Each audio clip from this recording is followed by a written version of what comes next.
Vous êtes-vous déjà demandé ce qui était arrivé au soldat qui a percé le côté de Jésus lors de la crucifixion? C'est une question intrigante et la réponse pourrait vous surprendre. Plongeons dans cette histoire peu connue et voyons comment le sort de ce soldat peut nous enseigner de précieuses leçons sur la foi, le repentir et la rédemption. L'Évangile de Jean, chapitre 19, verset 34, nous dit qu'un des soldats a percé le côté de Jésus avec une lance, et du sang et de l'eau en sont immédiatement sortis. Cet événement a non seulement accompli les prophéties de l'Ancien Testament, mais il possède également un symbolisme profond qui mérite d'être exploré. Mais qui était ce soldat? Selon la tradition chrétienne, son nom était Longinus. Bien que le Nouveau Testament ne nous donne pas beaucoup de détails sur son identité, la tradition et divers écrits apocryphes nous offrent un récit fascinant. Selon ces textes, Longin était un centurion romain qui souffrait d'une grave maladie oculaire qui le rendait presque aveugle. Imaginez la scène, Longin est au pied de la croix, accomplissant son devoir de soldat. Il perce le côté de Jésus, et le sang et l'eau qui jaillissent de la blessure lui tombent dans les yeux. Miraculeusement, sa vision est rétablie. Cette expérience transforme profondément Longinus et il devient un fervent croyant en Jésus-Christ. Ce récit, bien qu'il ne figure pas dans les Écritures canoniques, est un puissant témoignage de transformation et de guérison. Il nous rappelle que Jésus, même dans sa mort, a apporté la vie et la guérison à ceux qui l'entouraient. Longinus, un homme qui a directement participé à la crucifixion, a trouvé la rédemption et la foi en témoignant de la puissance du Christ. L'histoire de Longinus ne s'arrête pas là. On raconte qu'il quitta l'armée romaine, abandonna la vie de soldat et se consacra à la propagation de l'Évangile. Il devient un fervent missionnaire, partageant la bonne nouvelle de Jésus-Christ dans toute la région. Mais la vie de Longinus en tant que missionnaire n'a pas été facile. Il a été persécuté, comme beaucoup de premiers chrétiens. Mais sa foi restait inébranlable.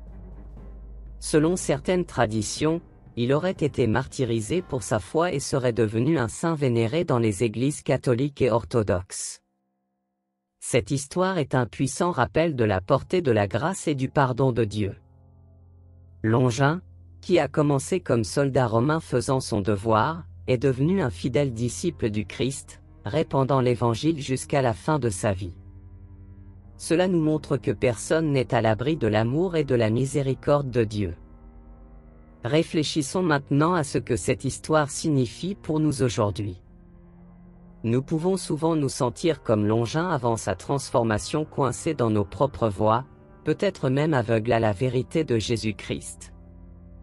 Mais tout comme Longinus a été guéri et transformé par le sang du Christ, nous pouvons nous aussi expérimenter cette transformation dans nos vies. La Bible est remplie d'histoires de personnes qui ont trouvé la rédemption et un nouveau but en Christ. Pensez à Paul, qui est passé du statut de persécuteur des chrétiens à l'un des apôtres les plus fervents. Ou en Pierre, qui a renié Jésus à 3 reprises mais est ensuite devenu une pierre angulaire de l'Église. La transformation de Longinus nous rappelle qu'il n'est jamais trop tard pour changer. Peu importe ce que nous avons fait ou qui nous sommes, l'amour de Dieu peut nous atteindre et nous transformer. C'est le cœur de l'Évangile, la bonne nouvelle selon laquelle Jésus est venu chercher et sauver les perdus. De plus, l'histoire de Longinus nous enseigne le pouvoir du témoignage. Sa rencontre avec Jésus a non seulement guéri sa vue physique, mais a également ouvert ses yeux spirituels. Il n'a pas gardé cette expérience pour lui, mais s'est senti obligé de partager la bonne nouvelle avec les autres. Cela nous met au défi d'être également des témoins du Christ dans notre vie quotidienne. Nous pouvons souvent nous sentir incapables de partager notre foi. Peut-être pensons-nous que nous n'avons pas de témoignage dramatique, ou que nous ne connaissons pas suffisamment la Bible. Mais l'histoire de Longin nous montre que nous n'avons pas besoin d'un passé parfait pour être utilisés par Dieu. Tout ce dont nous avons besoin, c'est d'être prêts à partager ce que Jésus a fait pour nous. Un autre point important est l'importance du repentir. Longin aurait pu continuer sa vie de soldat, ignorant ce qui s'est passé lors de la crucifixion. Mais il a choisi de se repentir et de suivre Christ. Cela nous montre que la repentance est une étape cruciale dans notre chemin de foi. Il ne s'agit pas seulement d'éprouver des remords pour nos péchés, mais aussi de changer de direction et de suivre Christ de tout cœur. Dans notre vie de tous les jours, nous pouvons nous inspirer de la transformation de Longino. Il y a peut-être des domaines dans nos vies où nous avons besoin de guérison et de transformation. Peut-être sommes-nous aux prises avec des doutes, des peurs ou des péchés qui nous empêchent de suivre pleinement Christ. La bonne nouvelle est que Jésus est toujours en train de transformer des vies. Il offre toujours la guérison, le pardon et un nouveau départ à tous ceux qui viennent à lui avec foi. Alors, que pouvons-nous apprendre de l'histoire de Longino? Premièrement, personne n'est hors de portée de la grâce de Dieu.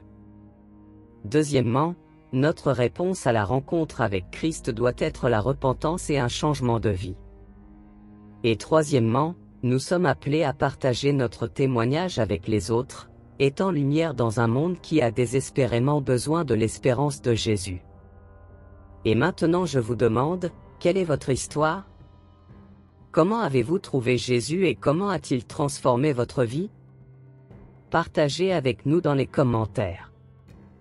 N'oubliez pas d'aimer et de partager cette vidéo avec votre Église pour aider la parole de Dieu à atteindre plus de personnes. Que Dieu vous éclaire et vous bénisse.